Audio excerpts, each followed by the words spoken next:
tá? Na primeira parte de patologias, patologias que comprometem o sistema imunológico, o sistema imune, que são chamadas de doenças reumáticas, ou que também são chamadas de doenças autoimunes, tá bom? Hoje nós vamos fazer explanações acerca de lúpus, tá? Eu acredito que todo mundo já tenha tido a oportunidade de ouvir falar sobre lúpus, tá? E vamos falar da gota, tá? Que foi algo que a gente já fez até referência em uma aula anterior, em decorrência de uma dúvida que Carol Antunes teve, tá bom? Mas aí hoje vamos falar de forma mais detalhada, tá certo? E aí eu vou iniciar o compartilhamento da tela com vocês, tá bom? E aí vocês me fornecem um feedback para dizer se estão vendo os slides, tá certo? Só um minutinho.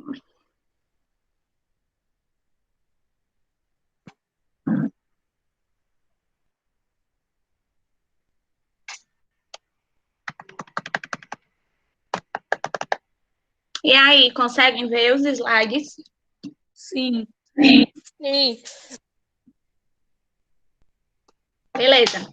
Então, vamos lá, gente. Não tô vendo, não. Pra tu, não tá vendo, galera? Não tô vendo, não. Tô vendo a senhora só. Deve ser porque minha beleza está sobrepondo os slides, aí ela está sendo exposta de uma forma mais ampla para você, né, Baby Shark? A por diga ela que Pai, sai. para. Saia. Tô vendo agora. O pai tá Também agora. Beleza. Então, vamos lá, gente. Hoje nós vamos falar sobre a primeira parte, né, de patologias reumáticas, tá bom? E quando eu falo em patologias reumáticas, eu estou falando em doenças reumatológicas, tá bom? E dentro de uma grande classificação, doenças reumatológicas, elas estão inseridas em um grande grupo que nós chamamos de doenças autoimunes, tá bom? E aí, o que são doenças autoimunes? Eu trago um exemplo para vocês, por exemplo, quando eu digo que uma pessoa acha que é autossuficiente, é porque ela supre todas as necessidades dela própria. Ela não precisa de mais ninguém, né? Todos nós precisamos de todo mundo, né? Mas existem algumas pessoas que têm esse traço de ser autossuficiente, né? Ou achar que é autossuficiente. Então, o prefixo auto, na língua portuguesa, ele faz referência a algo que está relacionado a si próprio, tá certo? Então, se eu estou fazendo referência a doenças que são classificadas em um grande grupo de doenças que são chamadas de autoimunes, auto com U, certo, gente? Não é auto com L, porque auto com L é de estatura, tá certo? É de tamanho. Então, doenças autoimunes são aquelas doenças que elas ocorrem pelo próprio corpo prejudicar o próprio corpo. Como assim, professora? Quando eu falo em sistema imunológico, gente, certo? Eu estou falando em quê? No sistema de defesa do nosso corpo, no sistema de defesa do nosso organismo, tá certo? Aquele sistema que ele é ativado, que na realidade ele sempre está em alerta, caso, por exemplo, eu tenha contato eventualmente com um vírus, né? E aí o vírus é um corpo estranho dentro do meu corpo, dentro do meu organismo, tá? E aí, como é, professora, que meu corpo vai reagir à presença do vírus, como sendo um corpo estranho? Ele vai ativar células de defesa, né? Células que fazem parte do sistema imunológico, como, por exemplo, o quê? Leucócitos, que são os glóbulos brancos, tá certo? Como o quê também, professora? Linfócitos, que é um tipo de leucócito, tá bom? Então, essas células, elas são chamadas de células de defesa, porque são elas que entram em ação quando dá invasão de um corpo estranho no nosso organismo. Seja ele vírus, seja ele bactéria, seja ele um protozoário, esteja eu com alguma verminose, é algo que não é normal, não é natural para ocorrer no corpo humano.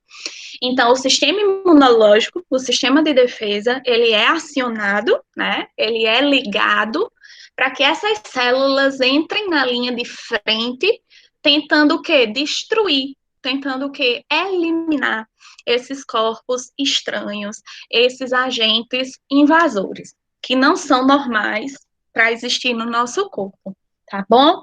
E aí, a função do sistema imunológico, gente, do sistema de defesa é exatamente essa: proteger, né, nós de algumas doenças, né?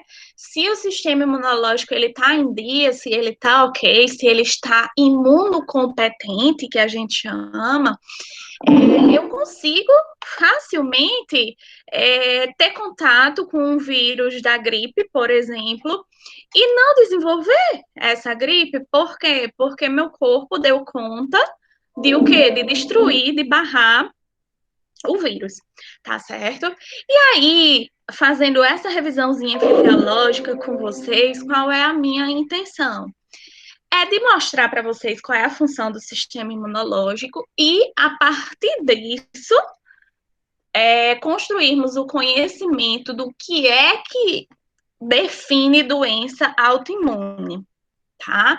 A função do sistema imunológico, do sistema de defesa, é defender o nosso corpo contra o quê? Agentes externos, agentes invasores, agentes que são causadores de quê? De processos patológicos, de doenças. Isso quando o sistema imunológico, o sistema de defesa, está funcionando de forma ok.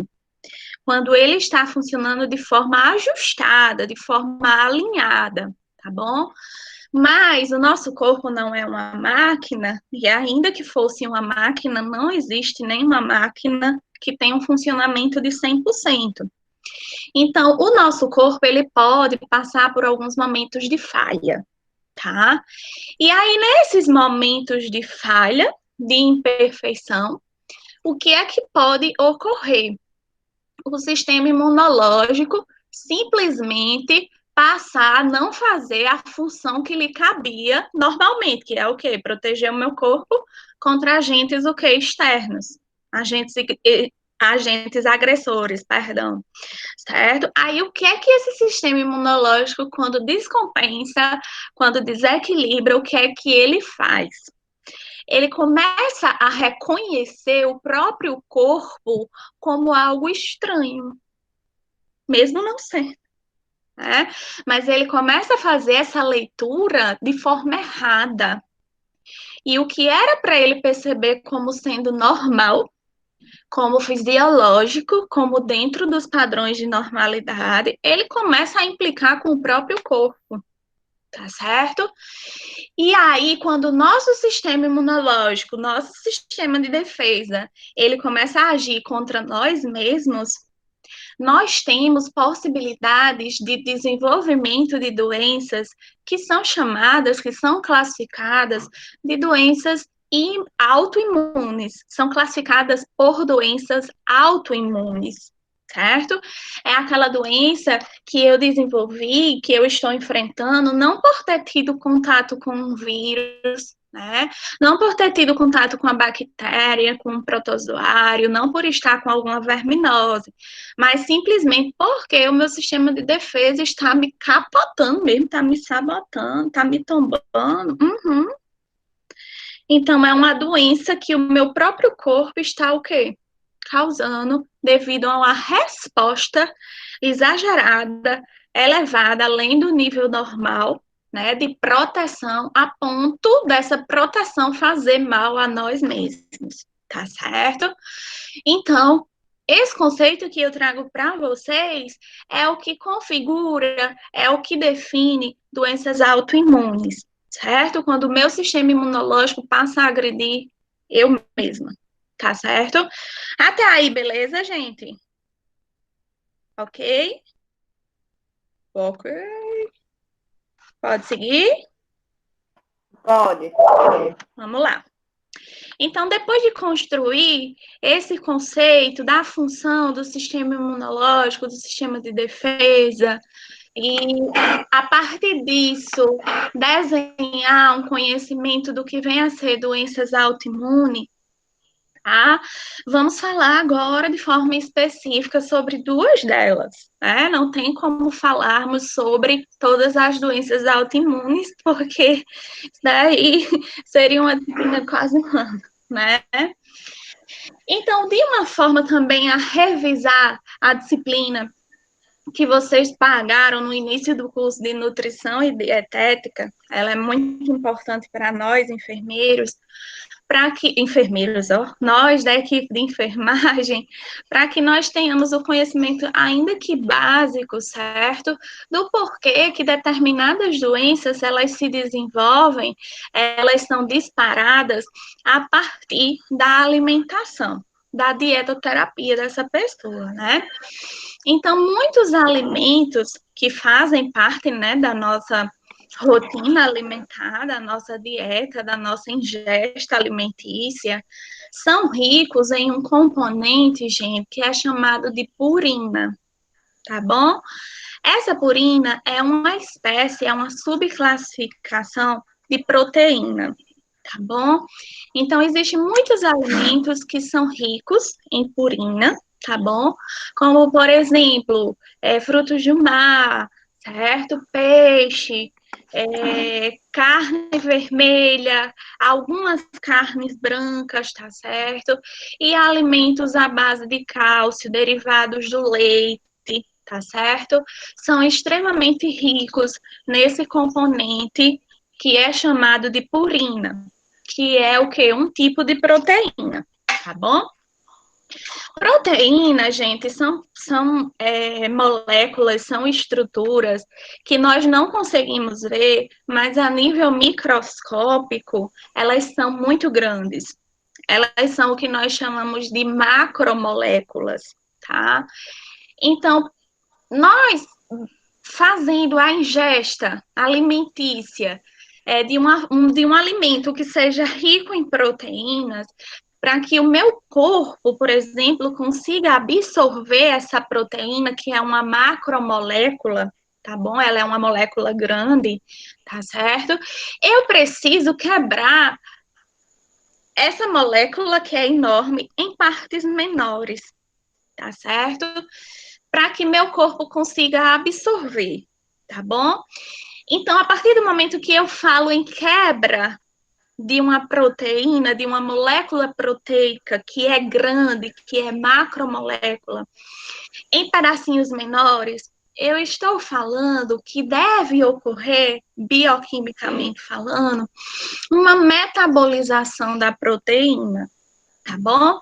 E quando eu falo em metabolização, é exatamente isso, é algo que é muito grande, em porções menores essas que vão poder ser o que? Absorvidas pelo meu trato gastrointestinal e aí fornecer toda a demanda que eu tenho desse elemento no meu corpo. Então, considerem que purinas, que é um tipo de proteína, se ela é um tipo de proteína, ela vai precisar ser metabolizada, ela vai precisar ser quebrada, tá bom? E gerar produtos menores ao final, tá certo? E aí, quando eu falo em metabolização da purina, nessa quebra da purina em unidades menores, eu tenho produtos, partes menores decorrentes dessa metabolização, que recebe o nome de ácido úrico, tá certo?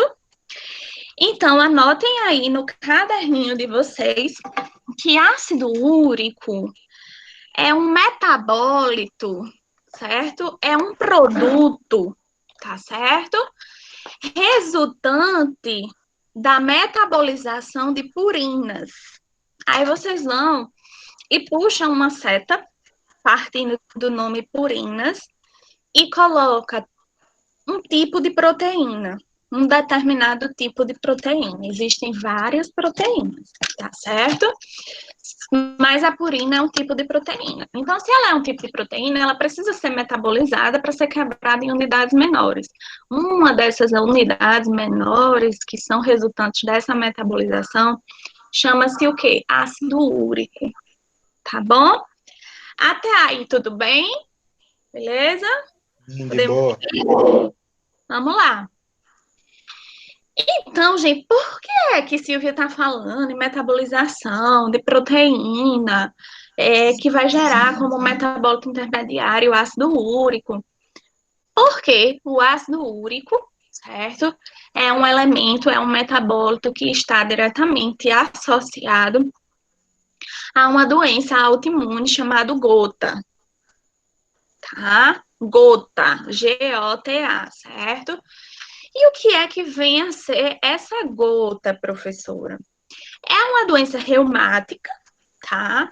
E aí, gente, quando eu falo em doença reumática, quando eu falo em doença reumatológica, é uma classificação que faz parte, que está dentro de um outro grande grupo de classificação, que são o quê? Doenças autoimunes, tá bom? Então, vocês podem fazer um quadradinho aí, ou uma bolinha no caderno de vocês, e aí no centro desse quadradinho, dessa bolinha, vocês vão escrever doenças autoimunes, tá certo? E aí, dentro dessa bolinha ou desse quadradinho, você vai desenhar um quadradinho, uma bolinha menor, com o nome de gota. E o que é que isso quer dizer? Que o grande grupo de doenças que eu estou falando são doenças, são patologias classificadas como autoimunes, tá certo? E aí, minha gente, dentro desse grande grupo, eu tenho doenças reumáticas, doenças reumatológicas, como, por exemplo, o quê? A gota, certo? Então, toda gota, que é uma doença reumatológica, vai ser, sim, uma doença autoimune, tá certo? Então, a gota é uma doença reumatológica, então, se eu digo que é uma doença reumática, e é uma doença reumatológica, eu estou dizendo que ela é uma doença que compromete qual sistema do corpo específico?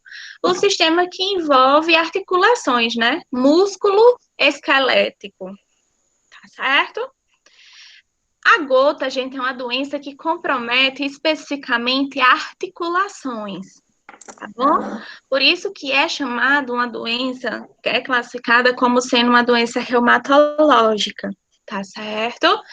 E aí, como é, professora? Se é uma doença autoimune, não é uma doença que o paciente vai desenvolver, por exemplo, por ter entrado em contato com vírus, bactéria, protozoário, enfim. Não, se é uma doença autoimune, é porque o sistema imunológico está massacrando esse corpo devido a algum desequilíbriozinho básico, e aí ele reage de forma a querer super proteger esse organismo, e aí nessa super proteção acaba o quê? Prejudicando o corpo.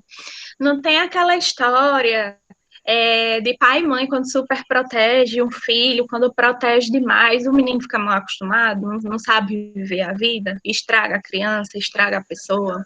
Dessa mesma forma, é o sistema imunológico. Às vezes ele tenta tanto nos proteger, uma super proteção tão exacerbada, que ele acaba fazendo mal a quem ele tanto quer proteger, tá certo?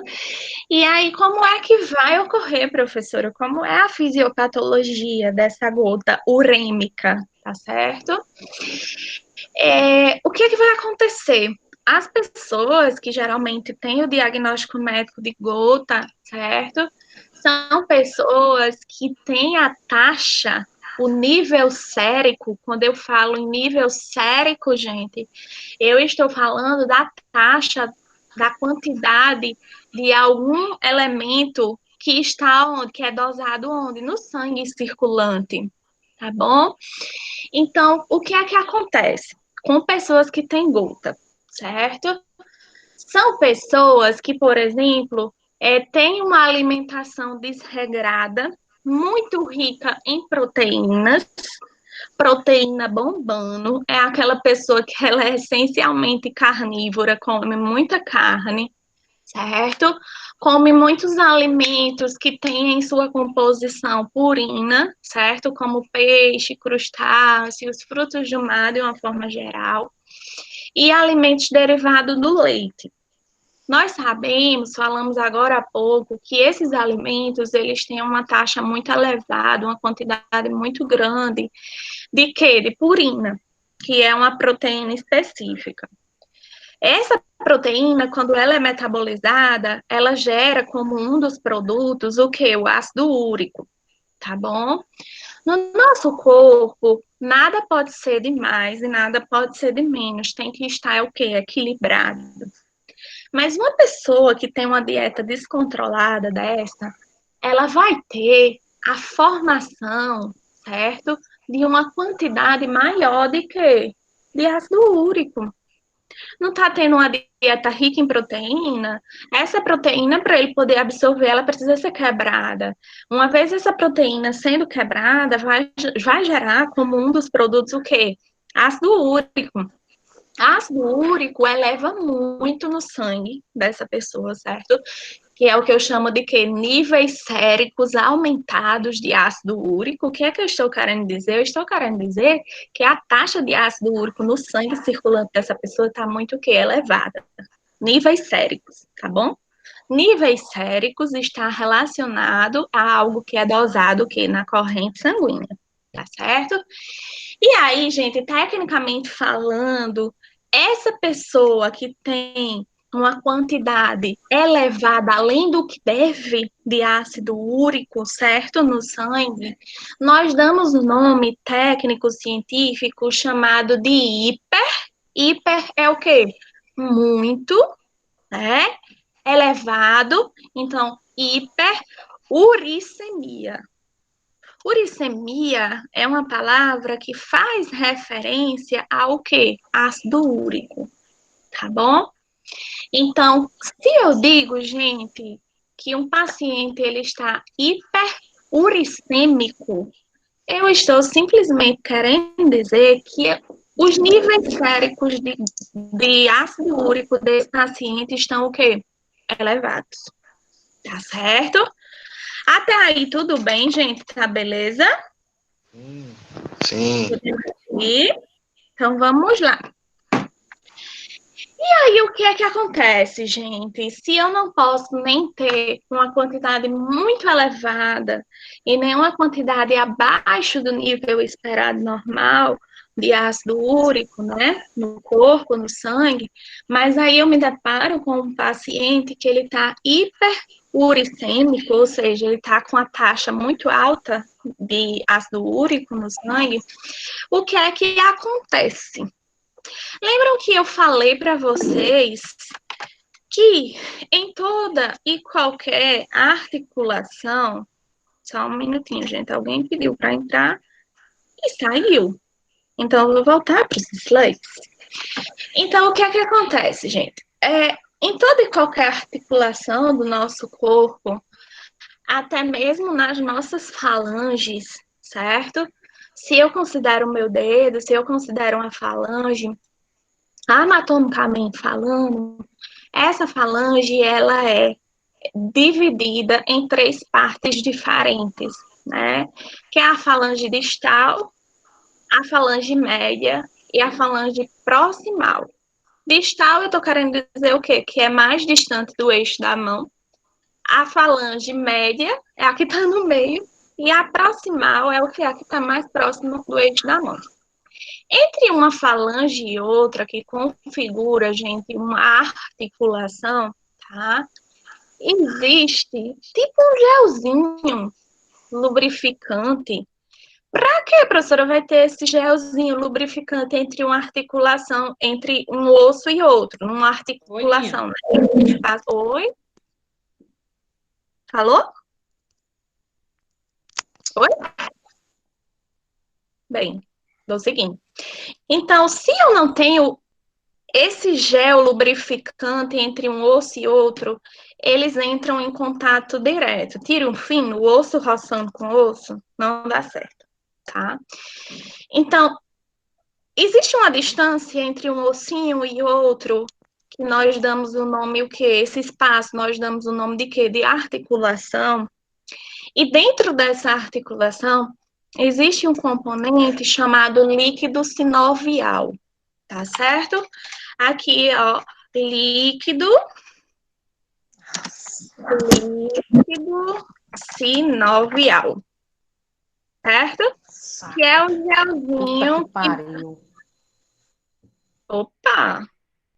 Tem alguém com o microfone ligado e falando alguns impropérios, tá, gente? A aula está sendo gravada, tá bom? Então desativa aí o microfone, por favor, tá certo? Então, gente, Eu acho que é o microfone de Aritana que está ativado. desativa aí, tá certo? Então, gente, esse gelzinho que existe entre um osso e outro, ele é chamado de líquido sinovial, tá certo? E ele tem por função fazer a lubrificação entre um osso e outro, impedir que um osso e outro entre o que em contato direto e até mesmo promover o que a diminuição de impacto. Imagina se na articulação da nossa coxa e da perna não tivesse esse líquido sinovial, se a gente andasse só em pôr o pé no chão, nós iríamos causar lesão ao nosso membro, tá bom? Então, o que é que acontece, gente? Esse líquido sinovial, ele é formado por água e por outros componentes, tá certo? Que precisam estar em quê? Em equilíbrio, tá certo? Mas aí, a partir do momento que esse paciente, ele tá hiperuricêmico, tá certo? Ele está com níveis elevados de ácido úrico no sangue, e aí o que é que vai ocorrer nessa articulação? Vai ocorrer a formação tipo de pedrinhas de cristais, certo? Que são chamados de cristais de monourato de sódio, tá certo? Decorrente de quê, professor? Esses cristais de monourato de sódio, eles se formam devido ao quê? Ao ácido úrico está o quê? Muito elevado.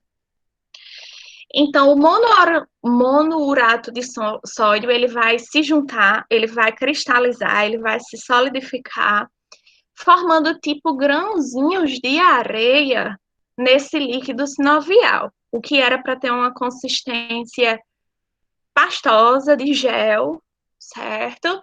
Passa a ter dentro dela a formação de cristais, de esferas, como se fosse areia mesmo. E aí, esse líquido sinovial, ele vai ter a mesma função que ele tinha antes, sem ter esses cristais? Não. Se algo era para ser completamente em consistência de gel e agora tem várias esferas sólidas, então vai dar um erro. O corpo vai reconhecer como sendo algo estranho, né? Então, a hiperuricemia, gente, predispõe que ocorra a formação desses cristais de monourato de sódio nas articulações, tá certo? E em consequência disso, o que é que vai acontecer? Surtos de artrite secundária. O que vem a ser artrite, gente? Se eu pego o sufixo da palavra artrite, é o qual sufixo? It. It vai me dizer o quê? Inflamação. Inflamação de quê, hein, professora? Das articulações. Então, aquela articulaçãozinha que era para estar lubrificada de forma ok, ela agora tem cristais de monourato de sódio devido ao quê? A uma elevação de quê? De ácido úrico no sangue, tá bom? E aí, algo que era para ser gel, agora tá cheio de bagaço, tá cheio de esfera, tá cheio de cristal. Vocês acham mesmo que essa articulação ela vai continuar funcionando de forma ok? Não vai continuar funcionando de forma ok, tá certo? Ela vai inflamar. Ela vai reconhecer que tem algo errado ali e vai inflamar, tá certo? E aí, a isso eu chamo de quê? De surtos de artrite secundária. Tá certo? Então, numa imagem, como é que a gente consegue entender como é que essa gota ela ocorre. Dê uma olhadinha nessa imagem mais inferior, tá certo? Vocês conseguem perceber que entre o dedão do pé e o pé propriamente dito, existe uma articulação, bem como eu falei no dedo da mão para vocês, né? Se eu estou falando de articulação para evitar que osso com osso entre em contato, eu preciso ter o quê? Aquele gelzinho, que é o líquido sinovial, tá certo? Mas aí esse jovem da imagem é um jovem que tem uma dieta muito rica em proteínas, tá bom? E aí, por ter uma dieta muito rica em proteína, um dos metabólitos, um dos resultados, né, da metabolização dessa proteína vai ser o quê? O ácido úrico. O ácido úrico, ele vai ter as suas taxas elevadas aonde? No sangue, níveis séricos de ácido úrico elevados, né? E aí, a partir do momento que eu tenho esse ácido úrico elevado no sangue, eu vou predispor a formação de quê? De cristais de monourato de sódio. Aonde, professora? Lá no líquido sinovialzinho da articulação, tá? Então, algo que era para estar em gel, agora tem farelinhos, tem tipo grãozinhos de areia, tem cristais mesmo, né? E aí o corpo, ele sabiamente consegue perceber que aquilo não é normal. E aí, se aquilo não é normal, o sistema imunológico, nosso sistema imune de defesa, ele vai ser aceso, né? Ele vai ser acendido, vai entrar em alerta, tá bom? E aí vai tentar retirar esses cristais, certo? De monourato de sódio lá entre um osso e outro, lá no líquido sinovial. Ele não vai conseguir, porque não é um agente, não é um agressor que é externo, não é vírus, não é bactéria, não é protozoário. Uma vez os leucócitos, os linfócitos não conseguindo destruir esses cristais, ele acaba ativando, acionando o quê? Uma reação inflamatória, né? Não falamos em surtos de artrite secundária, é exatamente o que se vê nessa imagem. Veja que a articulação entre o dedão do pé e o pé propriamente dito está bem inflamado. Como é, professora, que eu consigo ver que está bem inflamado? O edema, né? Está edemaciado. O eritema, né? Que é o quê? A vermelhidão, tá certo?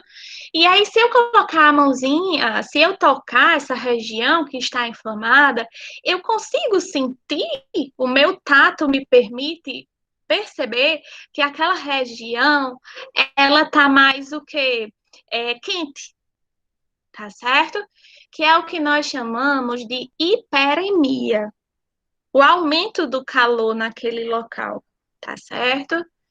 E aí, gente, esses três exemplos, essas três coisas que eu falei para vocês, que me corroboram, que me dão a certeza de que está ocorrendo um processo inflamatório ali, são chamados, configuram o que nós chamamos de sinais flogísticos, certo?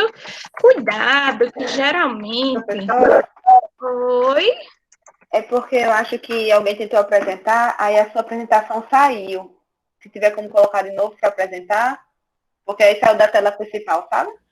É, professora, saiu. Tá, vou colocar.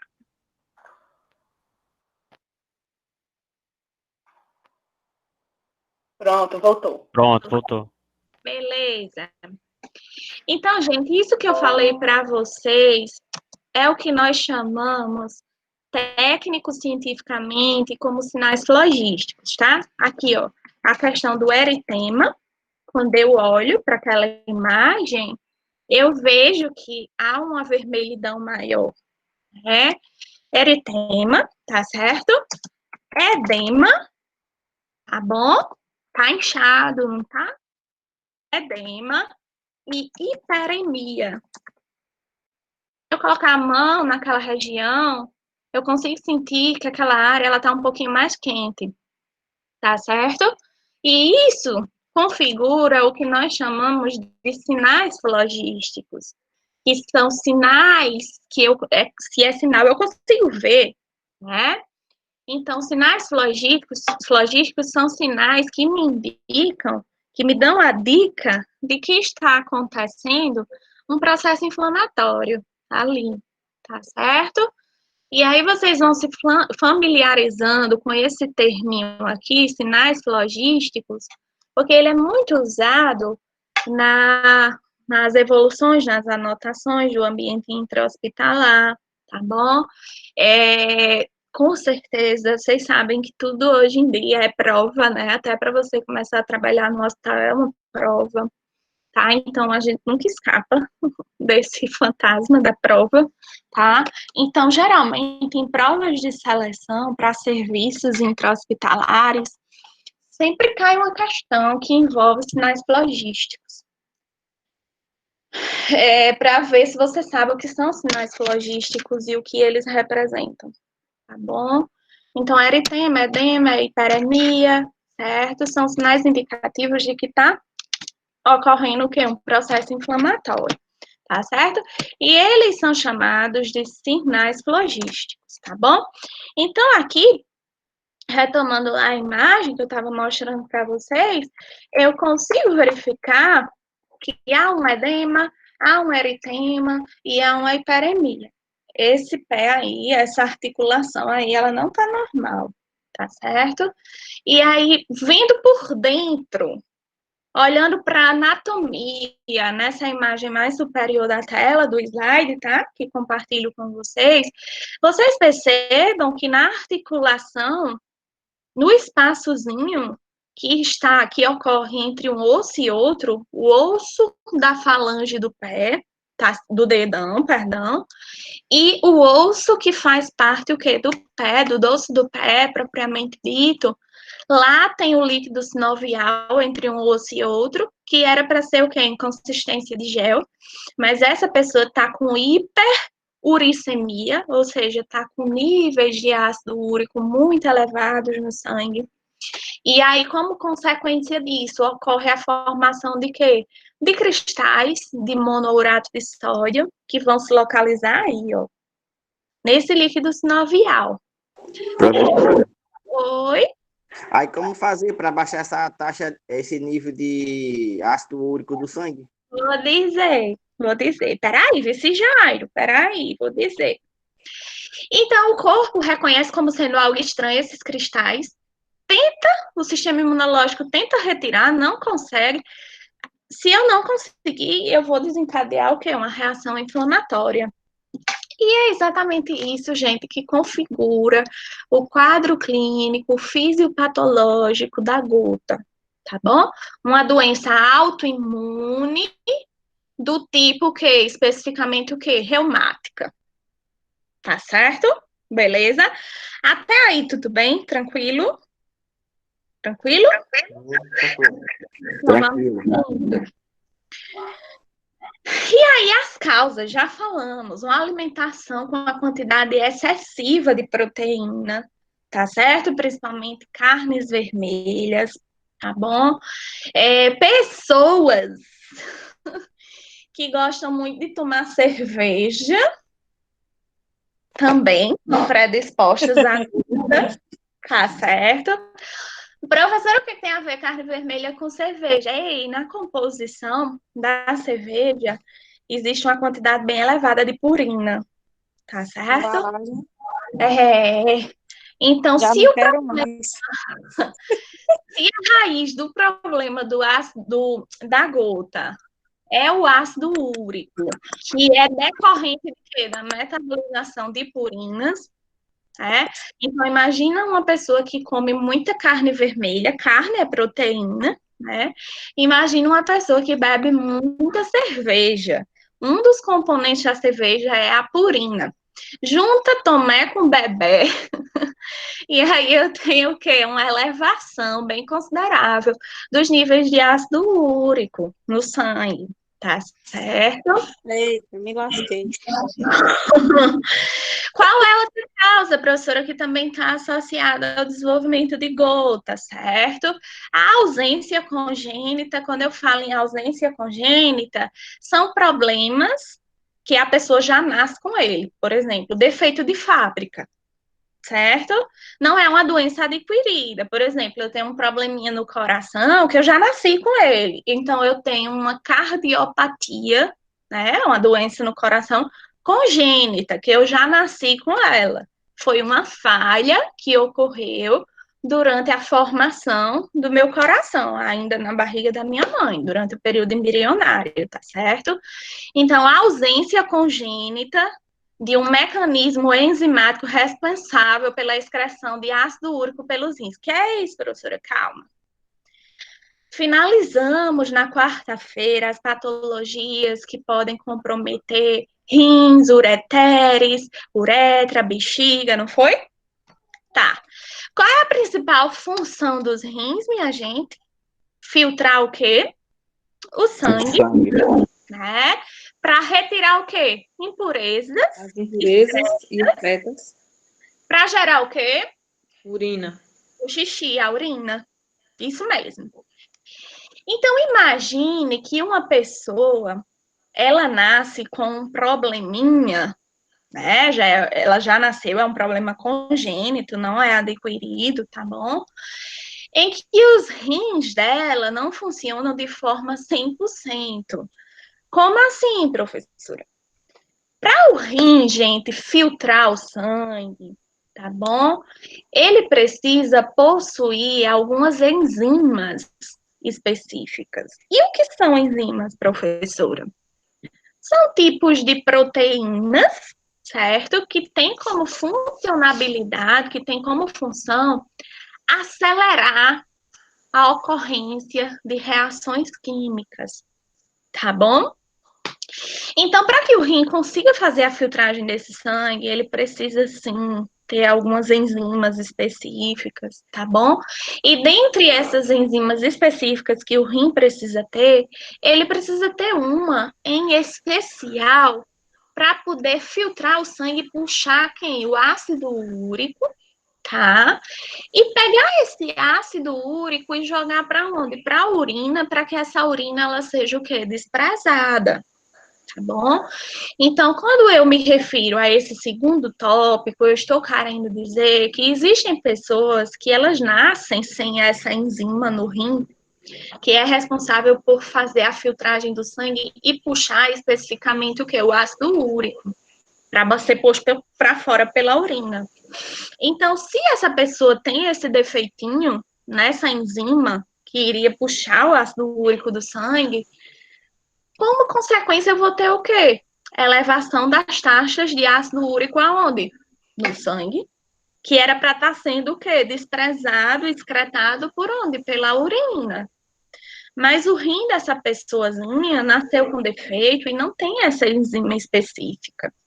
Tá certo? Então, as taxas, os níveis séricos de ácido úrico vão elevar consideravelmente. Se aumenta níveis séricos de ácido úrico, eu tenho o quê? Nunca esqueçam, predisposição de formar o quê? Cristais de monourato de sódio, aonde? Lá no líquido sinovial, que existe nas articulações, e aí o corpo reage, o sistema imunológico reage, dizendo, opa, tem alguma coisa estranha aqui, e aí desencadeia o quê? Uma reação, o quê? Inflamatória, que configura, que acaba por gerar o que? A patologia que é conhecida, que é caracterizada pelo quê? Gota, tá bom?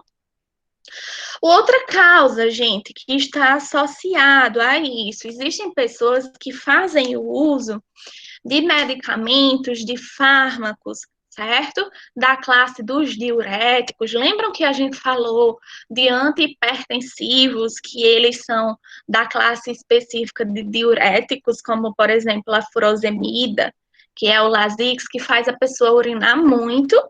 E aí, a partir do momento que a pessoa urina muito, perde mais água, diminui o volume circulante, certo? De água no corpo. Se eu reduzo o volume circulante de água no corpo, eu diminuo o que? A pressão que esse sangue faz na parede de onde? Das artérias. E como consequência, eu vou ter o quê? Diminuição da pressão arterial dessa pessoa que é hipertensa. Então, ela vai chegar a um padrão de quê? De normotensão, tá certo? Vai ter o quê? A pressão estabilizada, normalizada, tá certo? Mas existem pessoas que fazem o uso de forma abusiva desses fármacos, tá bom? E aí, a partir do momento que eu faço o uso abusivo desses fármacos, que fazem com que eu faça o quê? Que eu urine mais, eu acabo estimulando uma hiperatividade desses meus rins. Qualquer máquina que ela comece a trabalhar de forma exaustiva, em um determinado momento ela vai pifar, ela vai falhar. E é exatamente isso que acontece com as pessoas que fazem o uso exagerado de diuréticos, tá bom? Vai chegar um momento que esses rins, eles não vão conseguir funcionar da forma 100%. Se eles não funcionam de forma 100%, eles não vão fazer a filtragem de forma 100% de quê? Do sangue. Se esse sangue não é filtrado 100%, professor, o que é que acontece? Eu não tenho como garantir que esse ácido úrico que era para ser puxado, era para ser removido da corrente sanguínea e ser posto aonde? Na urina, eu não tenho como garantir que isso vai acontecer. E a partir do momento que um rim ou os dois rins, ele já está comprometido, como consequência, eu vou ter o quê? Elevação de ácido úrico no sangue, tá certo? E aí existem também pessoas que fazem uso de forma abusiva do ácido acetil salicílico, que é o AS, tá certo? Que é um tipo de anticoagulante, tá certo? E aí o que é que acontece? Um dos efeitos adversos deste fármaco, do AS, é causar justamente a diminuição da filtração por parte dos rins de puxar o quê? Ácido úrico. Tá bom? Não esqueçam que todo e qualquer medicamento, ele vai apresentar efeitos adversos. Não existe um medicamento que seja 100%, tá certo? Então, o ácido acetil salicílico, ele já tem, por natureza farmacológica dele, farmacodinâmica e cinética, tá certo? Induzir esses rins a diminuir a taxa de filtração de ácido úrico. Se ele diminui a taxa de filtração, de puxada do ácido úrico para onde? Para o xixi, esse ácido úrico vai elevar aonde? Na corrente sanguínea. Se eleva ácido úrico na corrente sanguínea, esse paciente vai ficar o quê? Hiperuricêmico, tá certo? E aí, isso vai predispor à formação de quê? De cristais de monourato de sódio nas articulações. Sistema imunológico entende como o quê? Opa, é um agressor, é um agente externo, vou tentar defender, não consegue, e aí, a partir do momento que o sistema imunológico não consegue, ele acaba deflagrando, ele acaba disparando uma reação, o quê? Inflamatória. E aí, a essa reação inflamatória decorrente dos níveis elevados de ácido úrico no sangue, eu vou dar a nomenclatura de quê? De gota. Tá certo, gente? Beleza. Então, eu tenho 3 causas que podem me levar ao desenvolvimento de uma gota, né? Professora, eu preciso ter essencialmente as 3 causas. Assim, é muito pouca falta de sorte, né? Assim, a pessoa tem uma sorte, tem logo os 3, o combo para arrasar, e ainda gosta de beber um goró, mais cerveja, né? Não precisa ter todos, basta um. Tá certo? Tudo demais na vida da gente, no nosso corpo, é veneno. Tá certo, gente? Então, se liguem aí, tá? Em relação a isso. Tá certo? E aí, manifestações clínicas, gente. Quando eu falo em manifestações clínicas, eu falo em sinais e sintomas, né? Específicos daquela doença. E as manifestações clínicas associadas à gota, eu tenho o quê? O edema na articulação que está comprometida, né? É um sinal flogístico, né? Se está ocorrendo uma reação inflamatória ali, é óbvio que vai ter um edema. E não só o edema, mas também como o quê? O eritema, que é a vermelhidão, e a hiperemia, que é o quê? O aumento da temperatura. Aquele lugar ele vai ficar mais quentinho, tá certo? Ok? Então, edema na articulação comprometida, a vermelhidão, que é o eritema, tá certo? Imagina, se eu tenho líquido sinovial que está gelatinoso, certo? Com consistência de gel, entre as articulações das minhas falanges, dos meus dedos. Então, eu consigo movimentar de forma o quê? Ok. Agora, você imagina uma articulação que está cheia de areinha dentro, que são os cristais de monourato de sódio, que está inflamada, eu vou conseguir mexer de forma ok? Não, eu vou ter uma limitação daquela movimentação, né? E também porque eu não consigo mexer, porque por mais que eu queira, gente, eu vou sentir muito o quê? Dor. Nós, mulheres, fazer a unha, arranca um bife e inflame. Se a gente bater, dói que só molesta. Imagine uma articulação que está inflamada, né? Então, dor forte, tá certo? Sensação de presença de areia no interior da articulação. Até mesmo uma pessoa se chegar, não precisa ser nem o cara aqui para sentir, a pessoa que está doente, para sentir, para ter essa sensação de areia no interior da articulação. Se eu mesma, Silvia, for lá e tentar pegar, tentar palpar, né, eu consigo sentir que tem alguma coisa estranha ali, né? A sensação que eu tenho é que tem areia ali dentro daquela articulação, tá certo? E aí é possível, pode ocorrer, gente, descamação da pele, tá? Na região afetada. Quando eu falo em descamação da pele, é a pele ficar descascando. Tipo a gente quando vai para a praia e toma muito sol e queima, né? A gente não fica despelando, né? Depois. Então, vocês imaginem uma articulação que está inflamada, que está comprometida, essa região ela vai edemaciar, ela vai inchar, né? E aí, nesse processo, nessa brincadeirinha de edemaciação, de inchaço, estica o quê? A pele, tá bom? Depois que essa região ela desinflama, a pele meio que o quê? Recolhe, né? Retorna, ela murcha para o estado normal dela, né? Ela se desestica. Mas a partir do momento que ocorreu um hiperesticamento dessa derme, quando ela retorna ao formato inicial, ela vai descamar, ela vai despelar, tá certo? Então, se for um edema considerável, pode ter certeza que vai ocorrer descamação da pele daquela região que foi afetada, tá bom? Até aí, tudo bem, gente? Beleza? Ok. Vamos seguindo. E as mais Já sei que legal. Alguém tá com o microfone ligado aí, dando interferência aí. Bota uma oral, Jário. Você que tá vendo, porque eu tô só ouvindo. Gente, uma curiosidade para vocês, tá certo?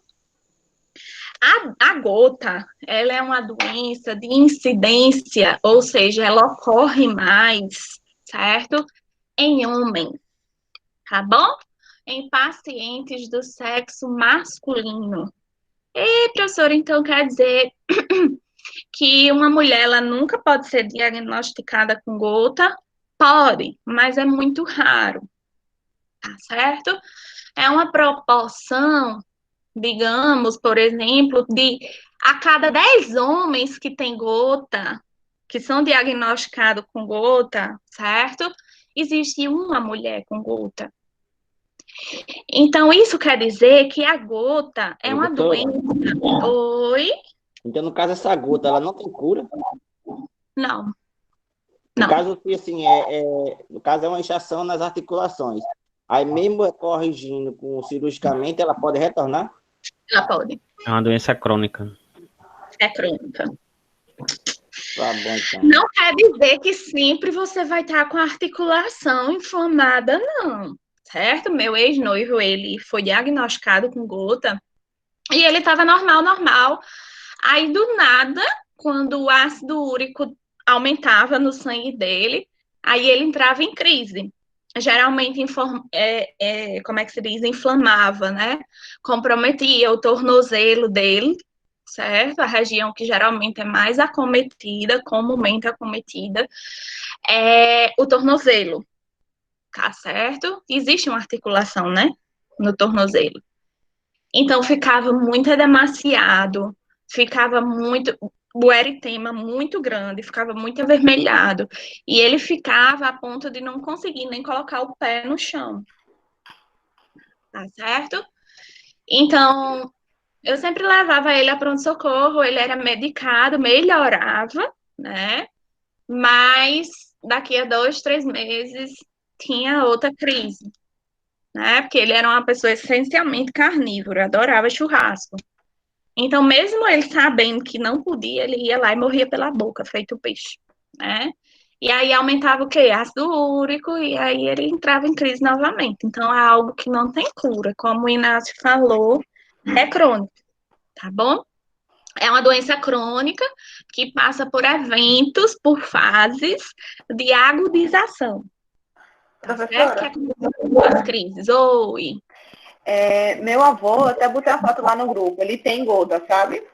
Uhum. Sendo que o que acontece é que ele não passa por esses momentos de transição. Tipo assim, ele está numa fase já que é direto. Então, ele tem nos cotovelos, ele tem inclusive aqui na glota, aqui na parte do pescoço, onde a pessoa faz a tracostomia, ele tem uma bem forte aqui. Aí tem nos cotovelos e nos joelhos. Ele tem. E não tem essa parte de tipo inflamar e desinflamar. Ele fica constantemente, já faz anos. Fase crônica clássica, né?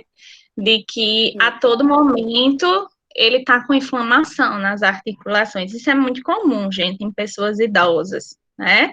Porque o organismo da pessoa idosa, ou ele funciona demais, ou ele funciona de menos. E isso prejudica tanto de mais quanto de menos, né? Eu sou bem honesta. Foi Carol, né, que falou? Carol Antunes? Isso, eu mesma. Eu sou bem honesta em dizer, ó, como eu aprendo, viu, com vocês. Eu nunca tinha ouvido falar em um caso de uma pessoa portadora de gota que tivesse essas inflamações de forma contínua. Eu só sabia o clássico mesmo, né? Então, por isso que é bem interessante vocês relatarem as experiências de vocês, né? Porque a gente aprende. Eu não sabia. Meu tio, ele é médico, aí inclusive proibiu meu avô de beber cerveja. Aí hoje o vovô só pode beber uísque, por causa que era muita carne e cerveja. Não era para beber nada, né?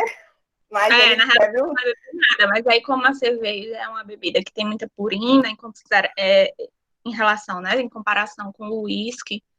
Aí, mulher, meu ex-noivo era o mesmo modelo. Amava churrasco e amava uma cerveja. Aí, quando ele foi diagnosticado com gota, eu caí em cima, né? Não vai beber mais, não. Aí a pessoa vai e bebe mesmo. É, verdade. Mas eu não sabia disso aí, isso é novidade para mim, né? Então vejam que por mais que a pessoa estude, a pessoa nunca sabe de nada, né? Eu, pelo menos, eu tenho a sensação que quanto mais eu estudo, menos eu sei das coisas e eu continuo nesse moído, nesse ciclo sem fim na minha vida, né? Então é uma doença, a gente pode ir sem medo, tá? De errar e cuidado com pegadinhas, tá? A gota, ela é uma doença prevalente do sexo masculino. Não estou dizendo que é exclusiva do sexo masculino, mas geralmente a incidência, ou seja, os casos acometem mais pessoas do sexo masculino. Naquela proporção de 10-1, a cada 10 homens com gota, uma mulher vai ter. Tá certo? Na realidade, eu acho que eu nunca soube de ninguém, mulher com gota, né? Então, é uma doença prevalentemente masculina, tá bom? Diagnóstico, como é que pode ser feito esse diagnóstico, né, gente? Geralmente, essa pessoa que fica tendo essas agudizações, né? Inflama, desinflama, não torceu o pé, não torceu o tornozelo, enfim. Aí essa pessoa, o indicado é que procure logo um reumatologista, né? E aí, quando esse paciente chega lá no reumatologista, e geralmente quando a gente vai a um médico, né, o médico diz, o que é que ele trouxe até aqui, o que é que tá sentindo, né? E aí, quando a pessoa começa a falar sobre os sinais e sintomas, é óbvio que pela experiência clínica dele, ele já acende o sinal de alerta de que é muito sugestivo para a gota, né? Então, ele pede a dosagem dos níveis séricos de ácido úrico, tá bom? Professora, Oi. tem um lugar específico que dá essa gota? As articulações, assim? Falta de... Qualquer articulação, Inácio, do punho, certo? Aqui da fossa cubital, aqui eu tenho uma articulação, né? Então, pode pegar por aqui também, pode pegar no joelho, pode pegar no tornozelo, pode Em, pegar rela- entre o pé e o pé, certo? em relação àquele movimento repetitivo, se dá o quê, professora? Como que se dá? Na questão de lesão por esforço repetitivo, que tá lá junto das tendinites e todos os Isso. itens, é a questão da inflamação devido ao uso excessivo, tá? Por exemplo, eu que inventei isso, de dar aula manhã, tarde e noite. Se Pode eu confundir, já professora? Um com o outro? não confunde devido à questão do toque, quando você faz o toque, o médico, principalmente, quando ele palpa, Inácio, ele já sente aqueles grãozinhos de areia, né? E aí tendinite, lesão por esforço repetitivo, que é a LER, né? São doenças, são patologias que caracterizam-se pela inflamação de tendões, tá? Tendões, que possibilitam o esticamento ou o estiramento ou o encurtamento de músculos, tá certo? São os tendões que promovem isso. E na gota, nós estamos falando de uma doença que ela acomete especificamente articulações, tá certo? Então, quando o médico ele vai ver na história da doença, vai fazer na anamnese, vai avaliando as manifestações clínicas, tá certo? Desse paciente, ele já consegue diferenciar bem, né? Então, a primeira coisa que esse reumatologista pede é a dosagem dos níveis séricos, né, de ácido úrico. Ele quer dar uma olhada na taxa de ácido úrico no sangue. Eu lembro muito bem que meu ex, quando ele estava em crise, e a gente dava entrada no pronto-socorro, o médico já pediu o exame de sangue com a dosagem de ácido úrico, e aí quando eu abria para olhar, o ácido úrico estava lá em cima, tipo 40, 50, 60 vezes mais do que o normal, né? Então, exame de sangue para avaliar os níveis de ácido úrico é o exame mais simples para iniciar, né, o rastreamento desse diagnóstico. Oi. O normal do valor do ácido úrico, qual o valor? Você falou assim, 60, 80, qual o valor normal? Honestamente, eu não sei quem está perguntando, mas honestamente, eu não vou. Pronto, eu não vou saber dizer o valor exato, certo? Por quê? Porque ele varia, o padrão, o valor de referência, ele varia de laboratório para laboratório, certo? E geralmente, quando é feito o exame, geralmente sempre vem lá embaixo, valores de referência. Aí a gente vai e faz o comparativo para ver se está dentro do considerado normal ou se está aumentado. Então, eu honestamente, né? Eu nem me preocupo com alguns valores para ter em mente, porque é variante de laboratório para laboratório. Aí não adianta a gente Mas assim, ele não tem um número específico, tipo a diabetes? O valor? Tem um número específico, sim, mas é como eu estou dizendo para você, sendo bem honesta, eu não me recordo o valor exato. Mas se você colocar no Google valor de referência em ácido úrico, vai aparecer. Tá certo? Nada. Outro exame que pode ser feito, gente, a pessoa está num nível muito elevado da agudização da crise, né? E aí é melhor não fazer o exame de sangue, que precisa esperar, né, para sair o resultado. Aí, às vezes, esses reumatologistas, em consultório mesmo, eles têm material que eles conseguem fazer a punção na articulação. Quando eu falo em punção na articulação, é com a seringa e uma agulha mesmo, puncionar a articulação, furar a articulação, e tentar aspirar um pouquinho desse líquido sinovial, tá certo? Desse líquido da articulação, e aí a avaliação física, Pia, perdão, gente, ao olho nu, ele já consegue ver se essa consistência desse líquido sinovial está alterada e consegue perceber ou não a presença ou a ausência de cristais de monourato de sódio, tá bom? Outra estratégia diagnóstica que pode ser utilizada, radiografia simples, né, que é o raio-x, né, que aí é um método de imagem, é um exame de imagem, que quando a película de raio-x é colocada no negatoscópio, que é aquele quadrinho branco que a gente acende a luz, ou então quando é aberto no software do computador mesmo, que já tem o negatoscópio, dá para dar uma olhada nessa articulação e perceber se há presença ou sinais indicativos de cristais de monourato de sódio, tá certo? Geralmente, os reumatologistas, antes de fecharem o diagnóstico, eles tentam unir essas três possibilidades, tá certo? Para poder fechar o diagnóstico, porque doenças autoimunes, elas são consideradas doenças muito subjetivas, tá? Não é aquela doença que segue um padrão de classicidade, de tradicionalidade. E para algumas doenças autoimunes, como nós vamos ver na próxima aula, o exemplo da fibromialgia, certo? É uma doença autoimune que não tem nenhum exame, nem laboratorial, nem de imagem, nem o que quer que seja, que diga, não, o que essa pessoa tem é uma alteração que é indicativa, certeza, de fibromialgia. Não. Para fibromialgia não existe isso. Para fibromialgia, o diagnóstico é feito somente baseado na avaliação das manifestações clínicas daquele paciente. Então, esse reumatologista, ele precisa ter um tato, uma sensibilidade muito grande, uma experiência muito grande, né? Aí, tudo bem, gente? Beleza? Vamos Tá seguir. joia. Beleza?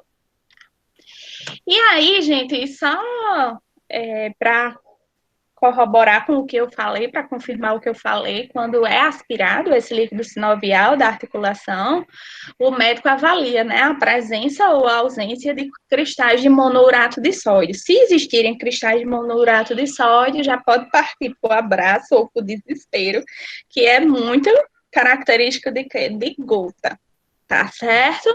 Ok?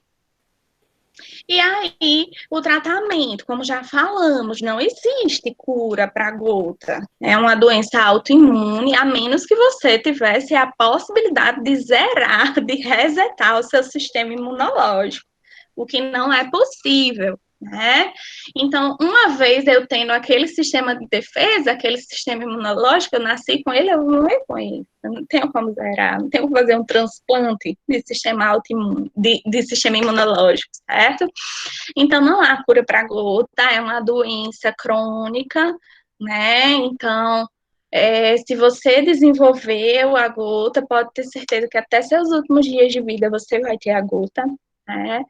O tratamento, ele não é definitivo, e quando eu falo em tratamento que não é definitivo, é aquele tratamento que é feito, mas ele não cura, né? É um tratamento apenas o quê? Sintomático, né? A pessoa está naquela fase de crise, né? Tá com a articulação super inflamada.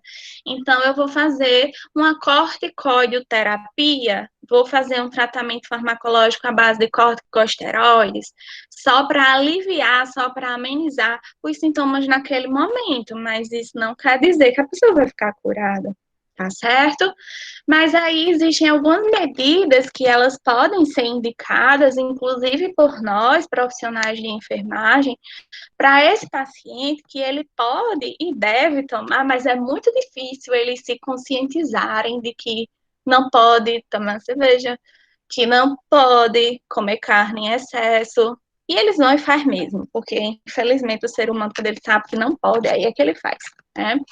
Então, é indicado que essa pessoa passe a ter uma dieta o quê? Balanceada, né? Equilibrada, evitar carnes vermelhas, peixes, frutos do mar. Por quê? Porque são grupos alimentares. Professor, e se botar a carne de molho, ela ficar branca, pode comer? Não, porque ela vai continuar com a mesma quantidade de proteína. E se escaldar a carne, resolve?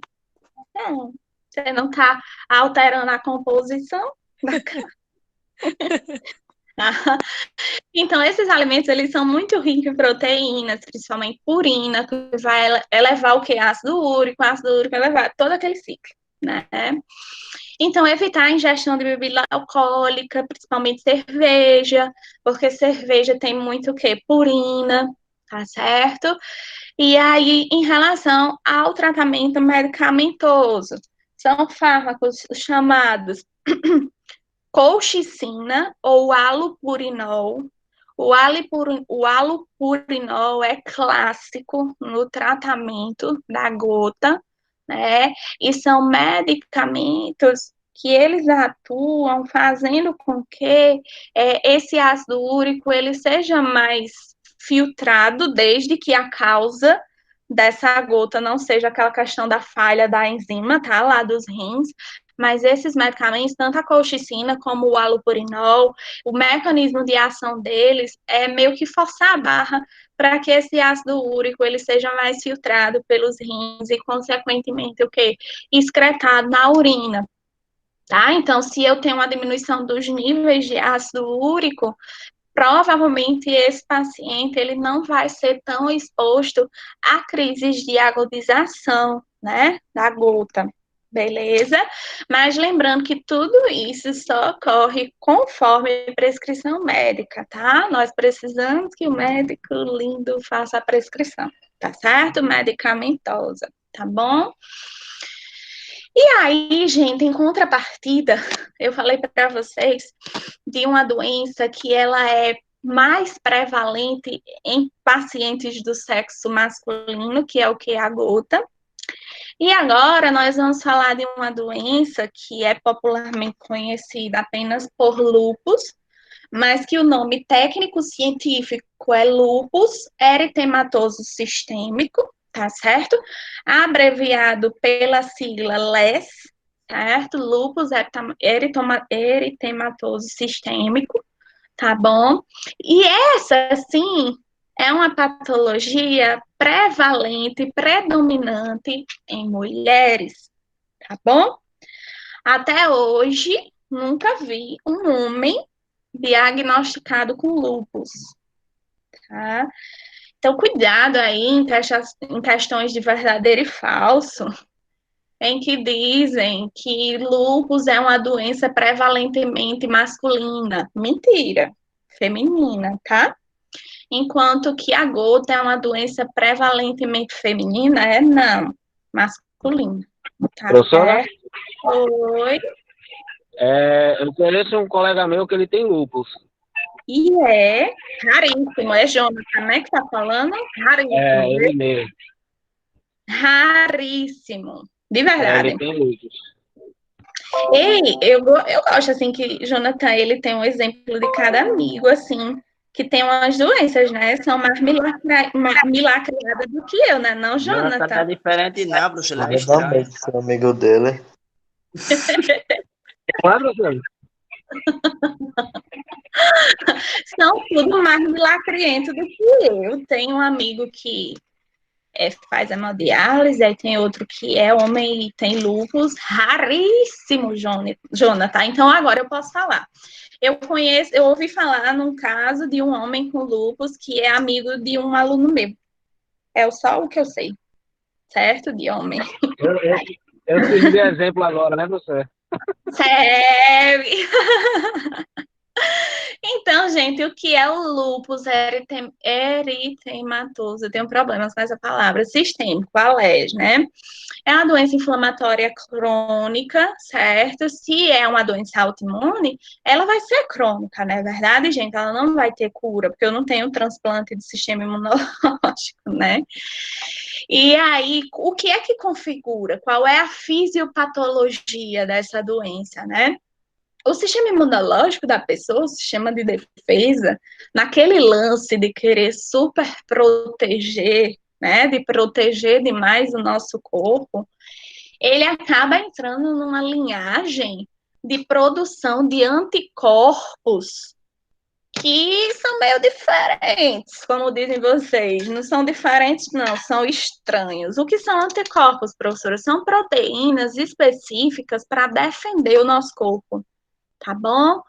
Então, esse sistema imunológico, esse sistema de defesa dessa pessoa que tem lúpus, ele, nesse lance de superproteção, ele produz anticorpos que são fora da linhagem padrão, né?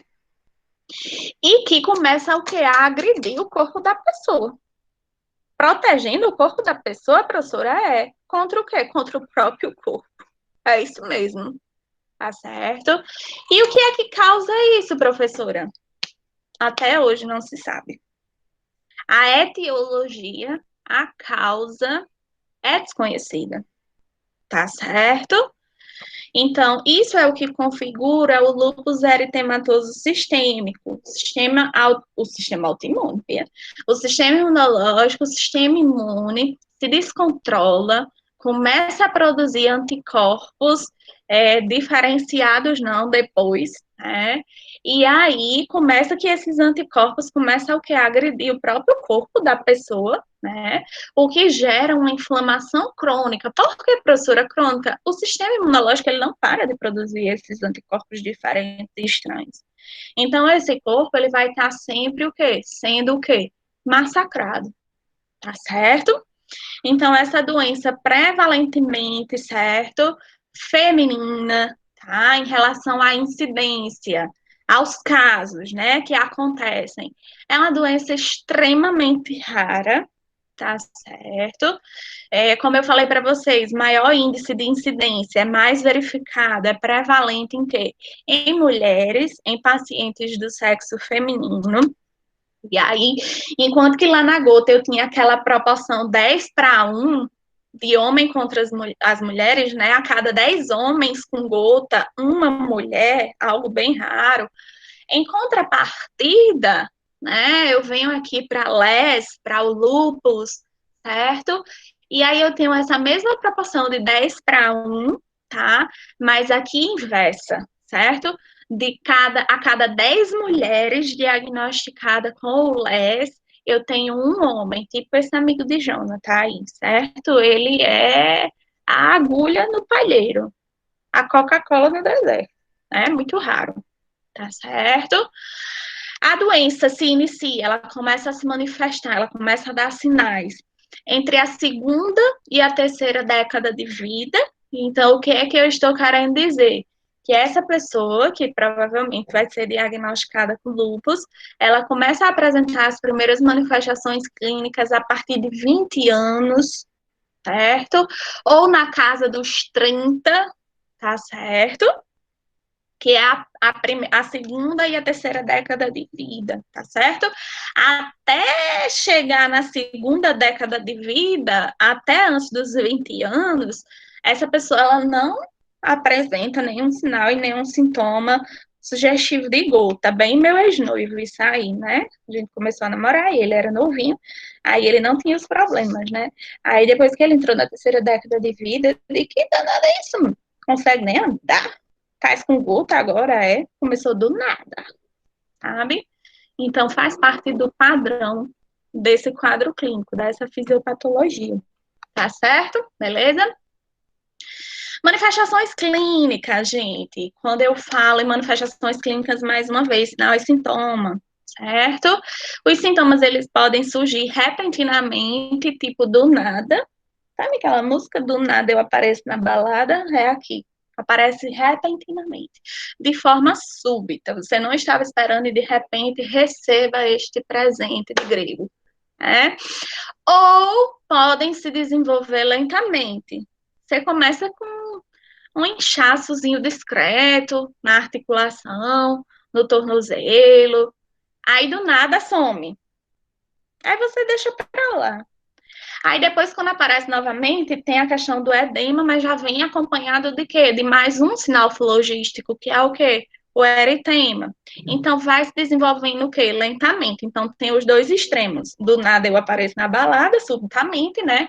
Ou então, aquele que vai cercando, cercando, para poder dar o bote, certo? Vai se desenvolvendo lentamente, tá bom? E aí, vai variar de acordo com as partes do corpo que forem afetadas, tá certo? Pelo lúpus, tá? Mas de uma forma geral, quais são esses sinais e sintomas? Dor nas articulações, certo? É uma inflamação, gente, de ordem generalista, geral, que está acontecendo no corpo da pessoa, devido ao que? A produção de anticorpos meio diferenciados, né? Vai parar, professora, em algum momento de produzir esses anticorpos? Não. Por quê? Existe transplante de sistema imunológico para você zerar o seu? Não. Então você vai ter que viver, vai ter que lidar com isso pelo resto da vida, né? Se é uma inflamação de ordem generalista, geral, gente, essa pessoa, óbvio, vai apresentar febre, tá certo? Vai, pelo próprio mecanismo da hipertermia, né, que eu acredito que eu já tenha falado para vocês, mas quando o nosso corpo, ele dispara um sintoma de febre, né, a intenção do hipotálamo, que é o centro termorregulador do nosso corpo, que faz parte do sistema nervoso central, a intenção, o que é que acontece? O sistema nervoso central, ele percebe que tem algo errado. Opa, esse organismo está inflamado. Não sei se nunca ele vai pensar que é pela produção de anticorpos estranhos, diferentes, né? Ele vai pensar o quê? Deve ser algum vírus, alguma bactéria, algum protozoário. Aí o que é que o hipotálamo vai e faz? Que é o termômetro do nosso corpo. Opa! Então, peraí, vou aumentar a temperatura, vou botar para escaldar um pouquinho, porque a temperatura elevada, ela tem o poder de o quê? De desintegrar alguns micro-organismos, como vírus, como bactérias, né? Então, apesar da febre nos assustar muito, clinicamente falando, a gente tem que permitir, nós temos de permitir que aquele paciente, ele passe por um períodozinho com a febre rondando, porque é um mecanismo do corpo de tentar o quê? Desnaturar, de cancelar micro-organismos, tá? Mas nesse caso do lúpus, a gente não está falando em uma doença que é causada pela invasão de um agente externo, não. É o próprio corpo agindo contra o próprio corpo. Como, hein, gente? Produzindo anticorpos diferenciados. Então, o próprio mecanismo da febre, se alguém se recorda ou tem febre quando está doente, a gente fica molinho, né? A gente fica cansado, a gente fica fadigado, porque o nosso corpo ele está trabalhando de uma forma muito ativa para tentar defender o nosso organismo, tá? Então, associado aos eventos de hipertermia, aos eventos de febre, está diretamente o quê? A questão da fadiga, o cansaço, tá certo? Essa pessoa, ela apresenta também, ela experimenta o que nós chamamos de inapetência, tá bom? E o que é inapetência, professora? Não tem vontade de comer. É aquela questão que o povo chama interior de fastio, né? Então, essa pessoa, ela tá arrasada a um ponto que nem a comida interessa a ela. Aí eu paro e penso, meu Deus, qual doença faria com que eu não me interessasse por comida? Porque, não sei, gente, o que é que acontece comigo. E aí acontece o que também, como sinal, o surgimento de manchas vermelhas na pele, tá certo? Isso é bem clássico do lúpus eritematoso sistêmico, tá bom? Que são o que nós chamamos, principalmente, né, na região facial, tá bom? Aí é de lascar, né? Assim, me perdoem a expressão, porque é uma doença que é essencialmente o quê? Feminina, né? Então, as mulheres é que vão ser acometidas lá naquela taxa de 10-1, né? Aí ainda tem esse lance de manchas vermelhas, que podia ser em qualquer parte do corpo, né? Óbvio, podia ser em qualquer parte do corpo. Mas como é uma doença predominantemente feminina, aí a mancha vermelha aparece logo no rosto da mulher. Para acabar logo com a autoestima da mulher, sabe? Para fazer ela se sentir péssima, que mulher tem dessas coisas, né? Então, aparecem manchas vermelhas no rosto da mulher, na face da mulher, geralmente aqui nessa região infraocular, certo? Abaixo do olho, tá bom? De um lado e do outro, certo? Que é o que a gente chama, que nós chamamos na área da saúde, popularmente, como lesões mancha em formato de borboleta, certo? Coisa triste, né? E cientificamente nós chamamos de quê? De eritema malar, tá certo? A esse tipo de manchinha. Alguém tá apertando o interfone aí? É o quê? Alguém tá apertando o interfone aí, que tá saindo um barulho de interfone aqui. Ah, não, é o telefone. Que o telefone daqui tá em manhã, você toca quando eu tô dando aula mesmo. É top. Professora, deixa eu tirar uma dúvida. Então, uma das causas são as manchas vermelhas na pele, que é chamada de eritema malar, não é isso? Manifestação, sinal. Sinal. É uma das formas que a doença encontra de dizer, oi, beleza? Tô aqui. Certo, aí são as manchas vermelhas na pele, que é chamada também de eritema malar. E acontece na região infraocular. Isso. Se vocês viriam uma pessoa assim, com a pele um pouquinho comprometida, que você vê que não é mancha de sol, porque não, já prestaram atenção que algumas, tá? Mulheres gestantes, devido à variação da carga hormonal, elas apresentam umas manchas meio escuras no rosto, né? Se fosse queimadura do sol mesmo, que é o que é chamado de cloasma gravídico. Vocês vão ver lá em Saúde da Mulher. Tá? Mas essa lesão aqui, ela não é cloasma, porque ela não é aquela lesão que enegrece a pele, que parece uma mancha. Ela é como se fosse uma lesão, como é que eu posso dizer, de queimadura pelo calor mesmo, sabe? Se você tomar banho com água quente, pelo menos, eu sou morena, mas se eu tomar banho de água quente, eu fico cheia de mancha vermelha no corpo todo, toda pataracada. Eu digo, isso é uma alma pobre mesmo, viu? Tem que tomar banho gelado. Banho morno e banho quente não rola comigo. Então, é aquela lesãozinha, é aquela manchinha que ela é causada, que aparece, que ela é causada e que ela aparece com a lesão pela queimadura, pelo calor. Sabe? Então, ela é bem vermelhinha, ela é bem coradinha, certo? E não é blush, porque vocês vejam que é na região infraocular, abaixo do olho, da órbita ocular, tá bom? E é essa lesão que ela começa de forma mais estreita e ela vai alargando assim, por isso que ela também é chamada de mancha em forma de borboleta, certo? Que cientificamente é chamado de quê? Eritema malar, tá certo? Não esqueça que tudo que está associado a eritema é o quê? Vermelhidão, tá certo?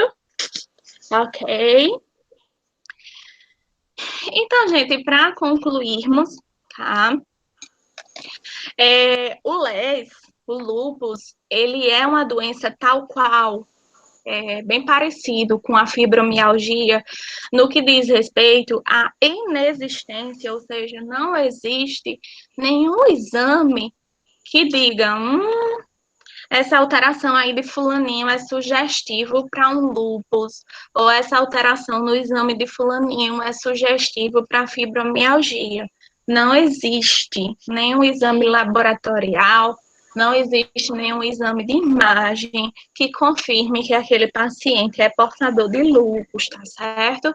Professor, e como é que é feito o diagnóstico? A avaliação por parte do médico, né, de sinais e sintomas específicos, tá certo? Exames laboratoriais e sorológicos, gente, são exames que eles sugerem de muito longe, mas não são exames específicos para aquela doença. Como, por exemplo, existe a dosagem dos níveis séricos de ácido úrico para gota. Então, eu vou pesquisar, eu vou investigar, eu vou rastrear os níveis de ácido úrico, né, especificamente de ácido úrico. E se esse ácido úrico estiver elevado, já me é sugestivo de quê? Da gota, tá bom? Mas aqui no lúpus não tem nenhuma taxa, nenhum fator que eu avalie e diga, é lúpus, não. Os exames laboratoriais e sorológicos são, por exemplo, o quê? Uma proteína C reativa, que é a PCR, certo? Que é uma proteína que, se ela der a nível ela der elevado a mais do que 5, tá? Ela é indicativa de um processo inflamatório, né? E o lúpus eritematoso sistêmico, ele não é uma inflamação generalizada, né? Mas aí vocês vejam que uma PCR reativa, né, digamos assim, indicativa de que está ocorrendo um processo inflamatório, não é um exame, a PCR não é uma taxa, um valor específico para diagnosticar lúpus, certo? Se você tiver com a ITU e o médico pedir lá no seu exame de sangue, né, pedir PCR vai dar alterado. Se você tiver com a virose, você fizer PCR vai dar alterado também, tá? Então, esses exames laboratoriais ou sorológicos, eles são no achismo e muito de longe, porque ele não me dá essa certeza. Eles não são corroborativos, tá certo? Para aquele processo patológico, tá bom? E aí, gente, em relação ao tratamento, tá? Não existe um protocolo padrão, certo? É um tratamento clássico em se tratando de lúpus, certo? Porque é uma doença muito subjetiva. Cada caso é literalmente um caso, né? Então, o médico precisa avaliar muito bem aquele paciente, né? Para poder instituir uma terapêutica, né? Sintomática, porque não vai ter o quê? Cura, é uma doença que não tem cura, né? E aí, geralmente, como o lúpus é uma inflamação generalizada que compromete todo o corpo, tá bom, gente? Se compromete todo o corpo, alguns órgãos, eles vão ficar, o quê? Bem comprometidos, certo? E aí, quando é um lúpus muito avançado, em uma intensidade, um quadro clínico muito intenso, certo? O médico vai fazer o quê? Ele vai avaliar qual é o sistema corporal dessa pessoa que está mais comprometido devido ao que? Ao lúpus, a essa inflamação generalizada. E aí, digamos que essa pessoa, em decorrência do lúpus, tá? Ela está com taxa de filtração glomerular lá nos rins comprometida, não está funcionando 100%. Então, esses rins estão comprometidos. Também tem um comprometimento hepático, ou seja, a nível de fígado, tá bom? E aí o médico vai fazer o quê? Vai tratar. O tratamento vai ser direcionado para os dois sistemas, professor, hepático e renal? Não. Ele vai precisar avaliar individualmente o sistema hepático, que está comprometido, avaliou. Depois vai para o sistema o quê? Urinário, nefrológico, avalia, e depois faz uma comparação, certo? A partir de determinados aspectos, para ver qual é o sistema que está o quê? Mais comprometido.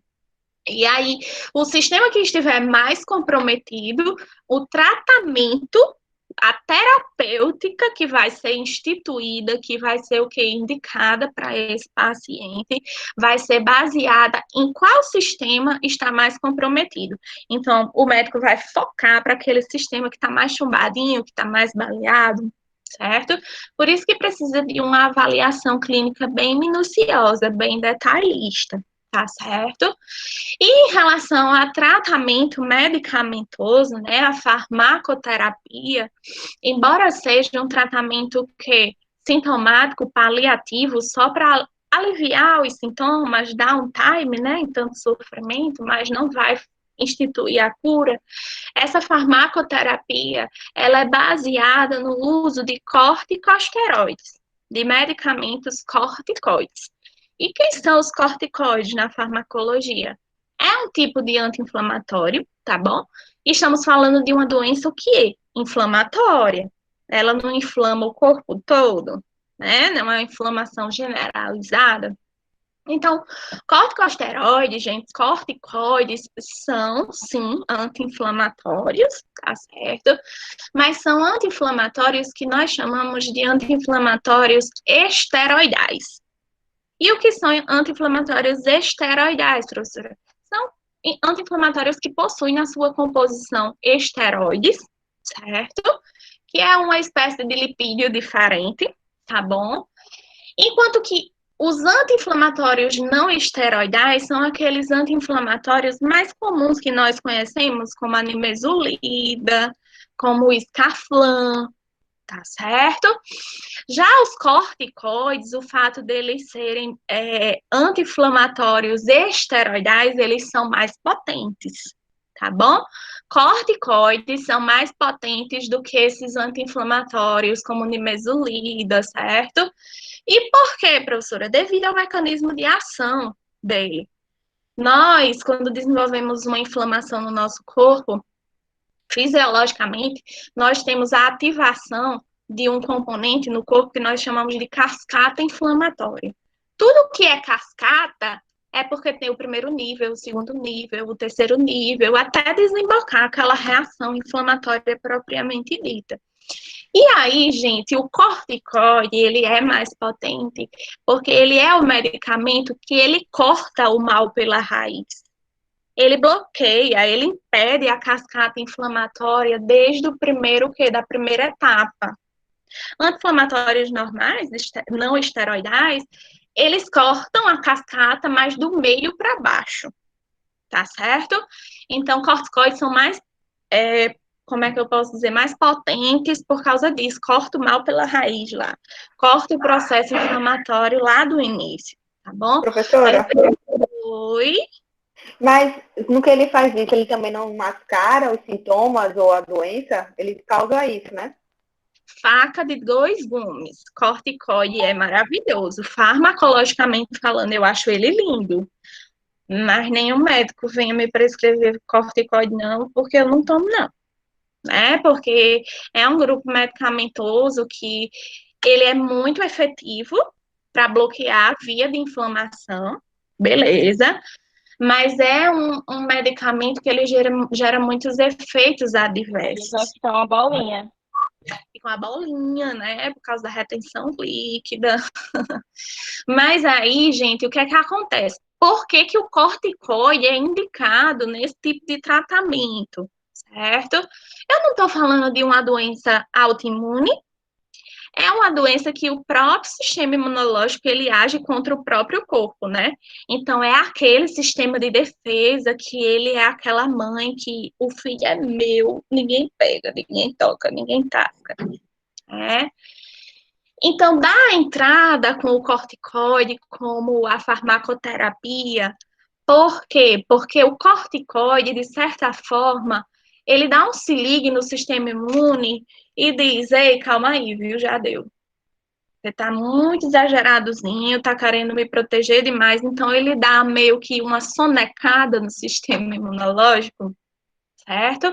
E aí é o que o corpo dessa pessoa com doença autoimune precisa.